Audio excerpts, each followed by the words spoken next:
দুপচাঁচিয়া পৌর এলাকার সঞ্জয়পুরের বাসিন্দা সুজন ফকির। গরু কেনাবেচা করে জীবন চলে তার। 2 মে শুক্রবার নিজ বাড়িতে স্ত্রী সহ ঘুমিয়ে পড়ে সে। মধ্যরাতে প্রকৃতির ডাকে সাড়া দেওয়ার জন্য স্ত্রী মিম আক্তার তার স্বামী সুজন ফকির সহ দরজা খুলতেই অতর্কিতভাবে 3-4 জন অচেনা লোক তাদের জাপটে ধরে।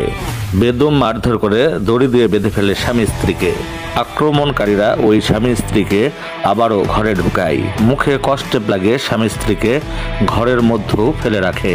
এরপর আক্রমণকারীরা সুজন ফকিরের বাড়ি থেকে অ্যান্ড্রয়েড মোবাইল ফোন, টেবিলের ড্রয়ার ভেঙে ব্যবসার 1,03,000 টাকা, স্বর্ণালঙ্কার এবং বাজাজ ডিসকভার মোটরসাইকেল লুণ্ঠন করে নিয়ে যায়।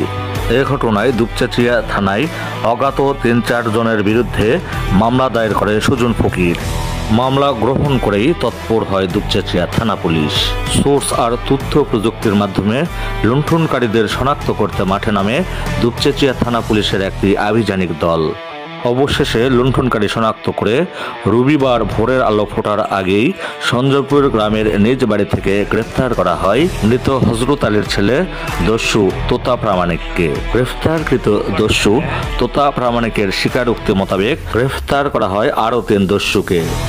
গ্রেফতারকৃত ওই 3 দস্যু হল দুপচাঁচিয়া উপজেলা সদরের ধাপসুখানগাড়ির জালাল উদ্দিনের ছেলে ওমর ফারুক অমল, তালোড়া নওদাপাড়া গ্রামের নবাব আলী প্রামাণিকের ছেলে জুয়েল এবং কোইল মধ্যপাড়ার আজিজুল সাকিদারের ছেলে মেহেদি হাসান আকাশ।